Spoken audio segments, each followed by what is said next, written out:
वंदे मातरम। मैंने अपनी ज़िंदगी में कभी कुछ ऐसा कहा नहीं और ना कभी सोचा था कि ये कहूँगा। मैं जिससे सबसे ज़्यादा मोहब्बत करता हूँ ना, अपने माँ बाप, अपने बच्चे, अपनी औलाद, अपने खुद के अहद से ज़्यादा, वो है भारत माँ। और मैं ये कह रहा हूँ, मुझे नहीं मनाना आज़ादी। मैं नहीं मनाऊँगा आज़ादी। दो कारण है उसके। आप मनाइए, यह कैसी आज़ादी।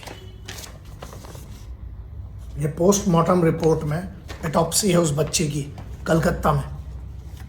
क्या हुआ उसके साथ आपको पता है? लेकिन हमारे देश में है ना, बीजेपी के राज्य में होगा तो कांग्रेस बोलेगी बीजेपी की गलती है, जब कांग्रेस के राज्य में होगा तो बीजेपी। इसमें उस बच्ची का क्या है? उसके माँ बाप की कहानी पता है आपको? एक बाप के तौर पे नहीं, एक हिंदुस्तानी के तौर पर सोचिएगा, एक भाई के तौर पर। उस बच्ची के दोनों पैर बिस्तर के दो तरफ थे, उसको बीच से फाड़ दिया गया था। उसकी आंख, वो चश्मे पहनती थी, उस पर उंगलियां गाड़कर उसकी उंगलियों आंख के अंदर कांच मिले हैं। उस बच्ची का हाथ टूटा हुआ था, खून आ रहा था नाखूनों से, टुकड़ों में उसकी हड्डियां थी। उसके माँ बाप ने जब बोला कि हमें बच्ची की सिर्फ लाश दिखा दो, कैसे? आज हमारा एक बच्चा शहीद होता है कश्मीर के अंदर, एक कैप्टन दीपक। आज़ादी मैं नहीं मना रहा। किस बात की आज़ादी? आप मनाइए, आपको जश्न मनाना है। मेरे 3 इवेंट थे, जिसमें से एक में कम से कम लाख लोग आते हैं। पिछली बार भी आए थे, कल भी आते। मैं कैसे मनाऊं? एक भाई के तौर पर, एक बाप के तौर पर, एक बेटे के तौर पर। आप मनाइएगा। मुझे पता है इस पर मुझे लोग गद्दार कह सकते हैं, कोई बात नहीं साहब। मैं विरोध पर भरोसा, मैं क्या कहना चाहता हूं और सजा क्या है उसकी? जिसने उस बच्ची के साथ ये किया है, एक आदमी का काम लग रहा है। सीबीआई को इंक्वायरी दी गई, लेकिन पूरे के पूरे कंटेमिनेट पूरा का पूरा उस जगह को कर दिया गया होगा। इस बंदे के साथ क्या होना चाहिए? क्रिमिनल पता है कौन है? चौथी शादी है इसकी, इसने अपनी बीवियों को भी मारा है। इसके पहले भी बहुत सारी, मैं उस पर नहीं जा रहा हूं। सिर्फ एक बात, आप अपना दायित्व तो देखिए। एक मर्द आप कहते हो अपने आप को, मैं जिम्मेदार हूं इसका, मैं मानता हूं, मैं गिल्ट में हूं। हर सरकार को लिखा है पत्र, हर सरकार से बोला है हाथ जोड़कर। 1999 से आज तक सिर्फ एक ही मांग करते आ रहा हूं, हर बेटी की ट्रेनिंग कराइए साहब। उस बच्ची की क्या गलती थी? हिंदुस्तान का सबसे बड़ा एग्जाम क्रैक किया उसने। निर्भया होता है तो कुछ दिन के लिए कैंडल जलती है, कुछ दिन के लिए हम झांकते हैं, उसके बाद सब मुर्दे सांस लेती हुई लाशें फिर शहरों में घूमने लगती हैं। क्योंकि मैं ये कह रहा हूं कि मैं नहीं मनाऊंगा आज़ादी, मुझे नहीं मनाना, तो लोग गद्दार भी लिख सकते हैं, कोई बात नहीं। आपके हिसाब से हूं, चलेगा। ये बात सदियों बाद या कुछ सालों बाद आप याद रखिएगा जो मैं आज कह रहा हूं। आज़ादी का मतलब, जब मैं वंदे मातरम कहता हूं ना, आज मेरे अंदर जितना गुस्सा है, मैं सिर्फ नहीं निकाल सकता।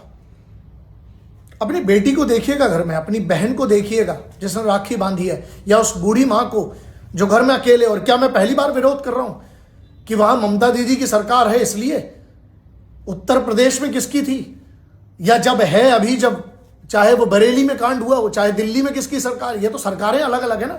हम कैसे किसी सरकार के हो गए? इस बात को कह के केंद्र सरकार से हाथ जोड़ जोड़ के राज्य सरकारों से इतने सालों से कह रहा हूं, मैं तो फ्री में ट्रेनिंग देने के लिए तैयार हूं इन बच्चियों को। अगर वो बच्ची की ट्रेनिंग हुई होती आत्मरक्षा की, तो क्या उस बच्ची के साथ ये होता? लेकिन नहीं, सिर्फ मुद्दे होंगे तब आप कहिएगा, उसके बाद फिर चुप हो जाइएगा, क्योंकि आपके घर का कोई नहीं गया ना। आप हिंदू मुस्लिम करते हैं इस पर, आपसे ईसाई करते हैं आप इस पर, क्या सिर्फ उस बच्ची के बारे में? उसके माँ बाप को जो डेड, पोस्टमार्टम का मतलब पता है? उस बच्ची की चेहरा नहीं देखा होगा। सिर्फ इतना सोचना, आपकी बहन बेटी के साथ होता। मैं नामर्द नहीं हूं, मुझे मिल जाए ना तो मैं उसके साथ क्या करूंगा ये मेरी भगवती मैं जानता हूं। लेकिन सिर्फ इतना सा प्रश्न है, क्या ये आजादी है?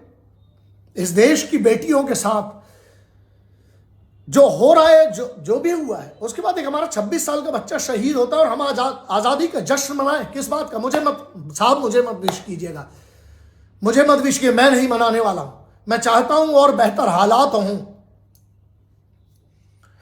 मैं बहुत अपने आप को रोक कर थाम के, मुझे ये वीडियो करने के पहले भी, क्योंकि मैं वो विजुअल सोच सकता हूं जो हुआ होगा। क्या है पता है कितने प्रकार से चोट हुई है, उसकी ऑटोप्सी पढ़ी है, ये मांगती उसका पेपर। और ये बच्ची ने क्या किया, अच्छी खासी पढ़ाई करके एक अच्छे परिवार से टॉपर थी, वो पूरी जिंदगी हर चीज सही किया उस बेटी ने।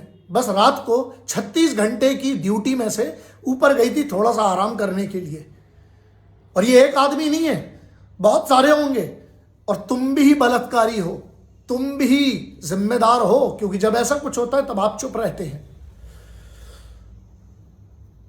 सोचना दोस्त, तुम्हारी बहन बेटी के साथ होता तो तुम्हारे अंदर के जज्बात क्या होते। इसमें पार्टी मत ढूंढो, अरे बीजेपी कांग्रेस आम आदमी सब मिलके, कानून वाली बात नहीं है, सजा कब मिलेगी। क्या वो बच्ची वापस आएगी? क्यों नहीं है डर इन बलात्कारियों में? क्या वो बेटी लौटा सकते हो उस माँ बाप की, जिस बेटी के 2 टुकड़े हुए, जिस बेटी के कहां से खून निकला, जिस बेटी के साथ आंखों में तो गर्दन की हड्डी तोड़ दी थी, या तो घुटने से टूटती है या चढ़कर तोड़ी जाती है उस गर्दन की हड्डी उस बच्ची की। मेरे पास शब्द होते हैं हमेशा, निशब्द हूं आज।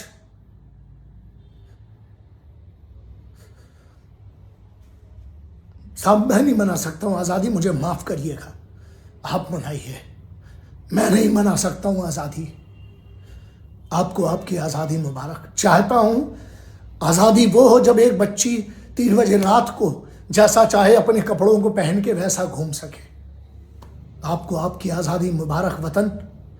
माफी चाहता हूं भारत मां कि मैं इस बात की आज माफी चाहता हूं कि मैं आजादी नहीं मना पाऊंगा।